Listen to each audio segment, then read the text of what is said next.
ወንድሜ እህቴ እነሆ አሁንም ሌላ እድል ተሰጠን። ከኛም የሚጠበቀው መነሳት ነው። ቆርጠን ከሱ ሳይሆን ወደሱ ወደ አላህ ለመሸሽ እንፍጠን። ወሩ መሰናበቱ አይቀርምና እናትርፍ ሳያመልጠን።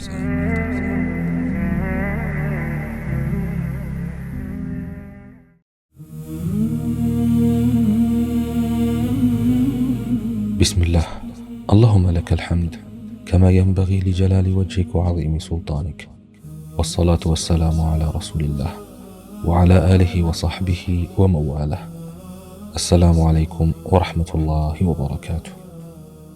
بالنا ሚስት ከረመዳን ወራት ባንዱ በሰፈራቸው የሚገኙትን ታዋቂ የመስጂድ ኢማም ለፊጥር ጋበዟቸው። ኢማሙም ግብዣውን በክብር ተቀበሉ።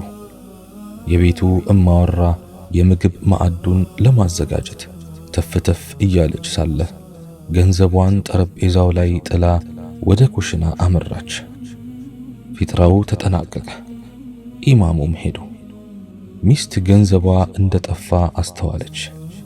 ገንዘቡን የሰረቀው ማን ነው ተብሎ አይጠየቅ ነገር። ባልና ሚስት ልጆች የሏቸው። በወቅቱ ወደ ቤት የመጡት የመስጂድ ኢማም ብቻ ናቸው። ውስጧ በጥርጣሬ ተናጠ። ታሪኩን ለባለቤቷ አጫወተችው።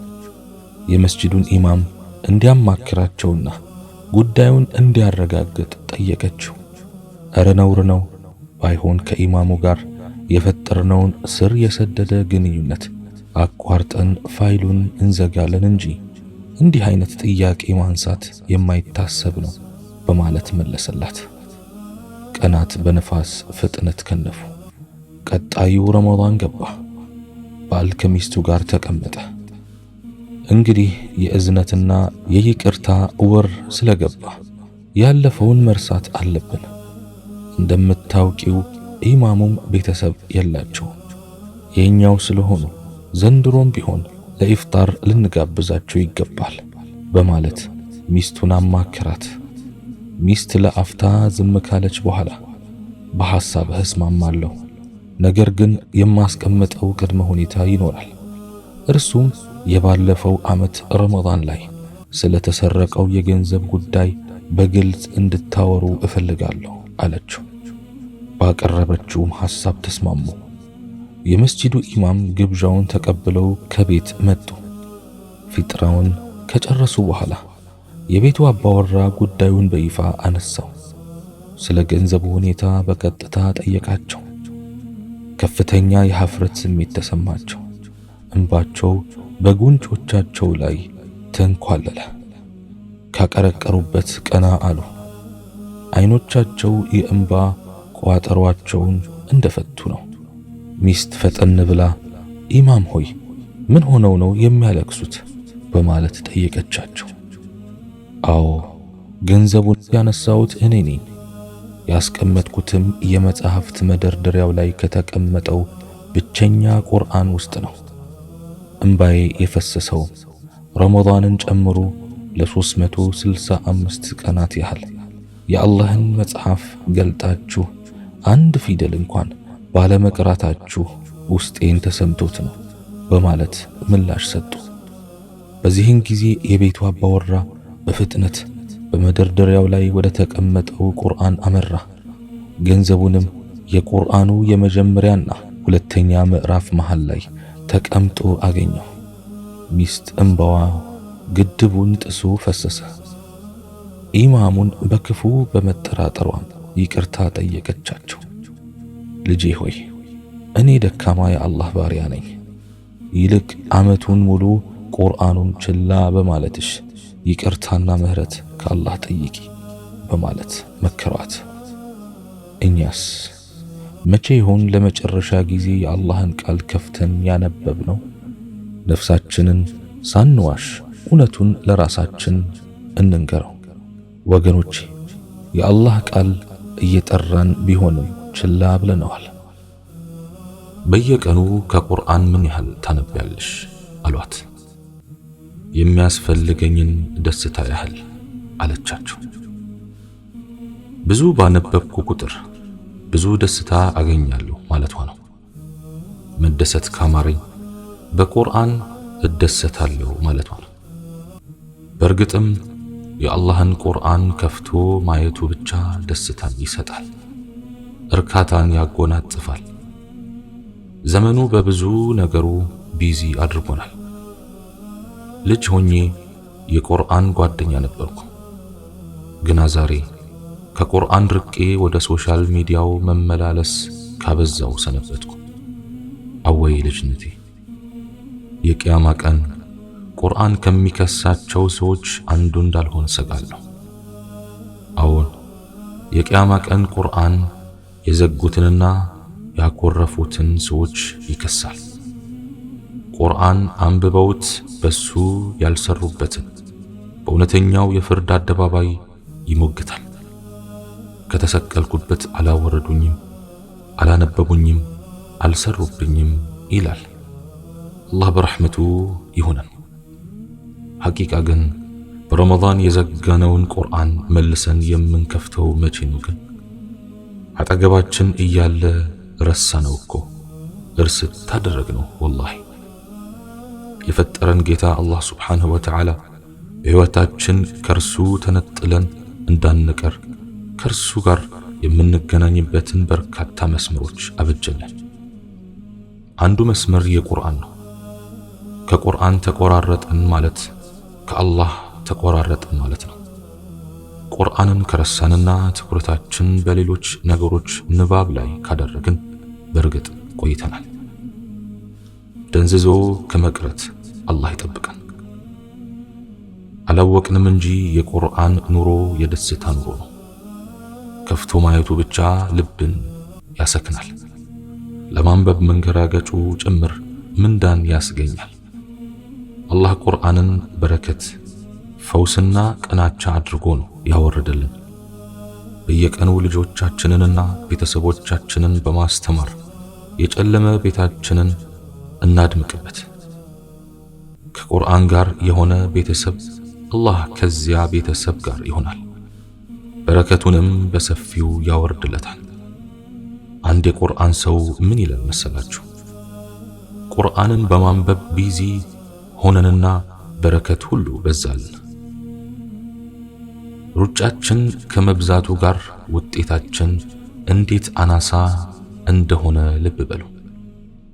ከጊዜ ከገንዘብና ከእድሜያችን በረከት የተነሳው ከቁርአን በመራቃችን እንደሆነም እናስተውል።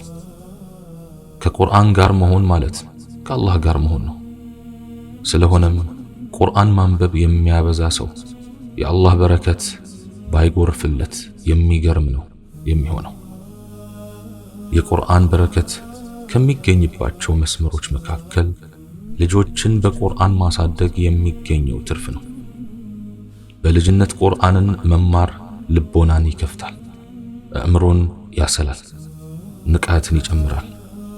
ለዚያም ነው በልጅነታቸው ቁርአን የተማሩ ልጆች በትምህርት ጎበዞች ናቸው የሚባለው።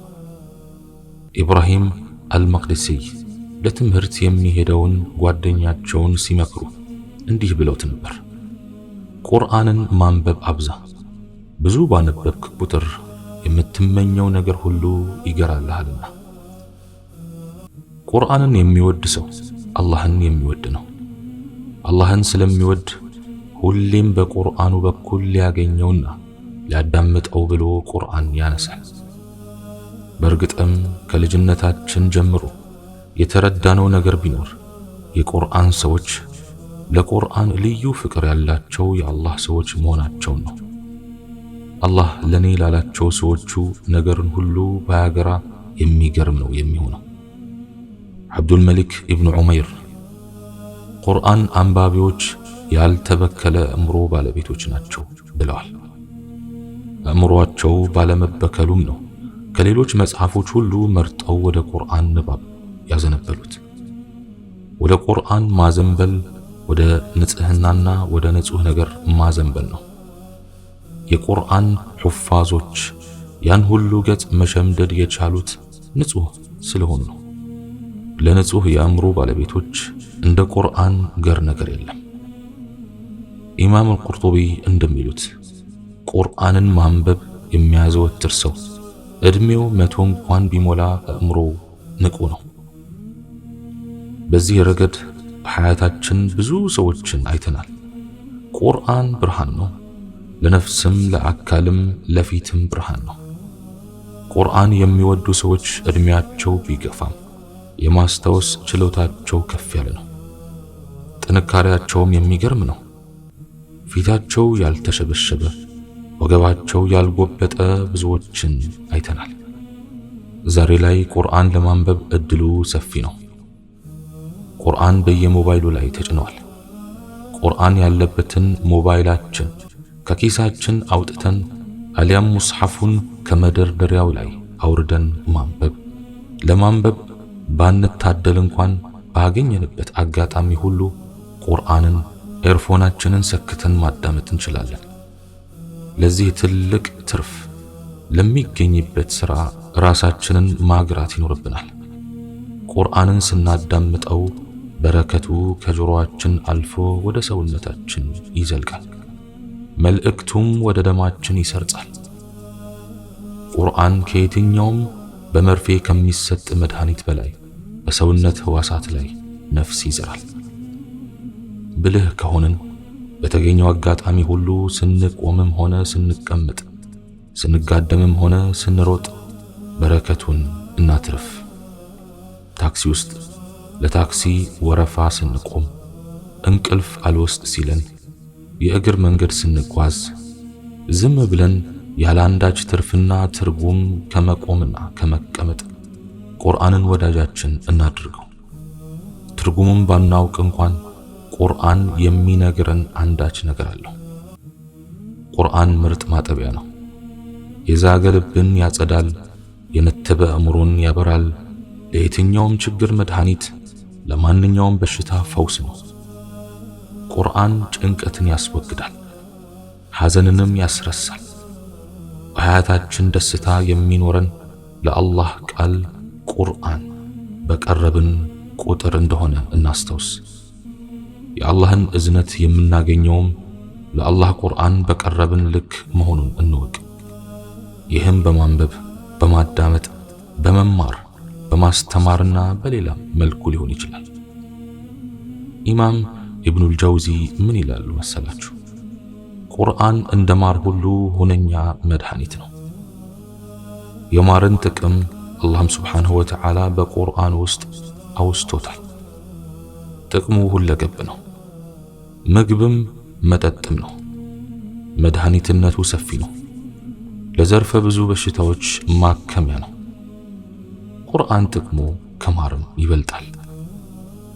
ኢብኑ ተይሚያ ረሂመሁላህ ምን ይላሉ? ለአእምሮም ሆነ ለነፍስ ቁርአንን ከመመልከት በላይ ምግብ የለም። አካልን ይጠብቃል፣ ደስታን ያጎናጽፋል። ዘመናቸውን ሁሉ በቁርአን የኖሩ ትላልቆቹ ሸይኾቻችንና ደጋጎቹ የአላህ ባሮች የሚመሰክሩት ይህ ነው። አይናቸው እስኪጠፋና እስኪሞቱ ድረስም ከቁርአን አልተለዩም። ትልቁ ዋስትና ደግሞ የረሱላችን ዓለይሂ ሰላቱ ወሰላም ነው።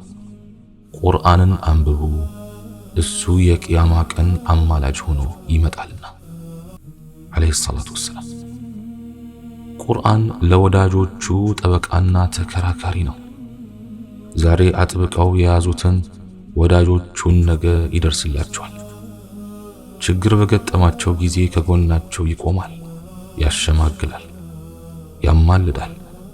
እኛ ግን ያማልዳችኋልና ፌስቡኩን ተደፍታችሁበት ዋሉ፣ ከቁርአን ይልቅ ሌላ ነገር አንብቡ፣ ተወዳጁ የተባልን እኮ ነው የምንመስለው።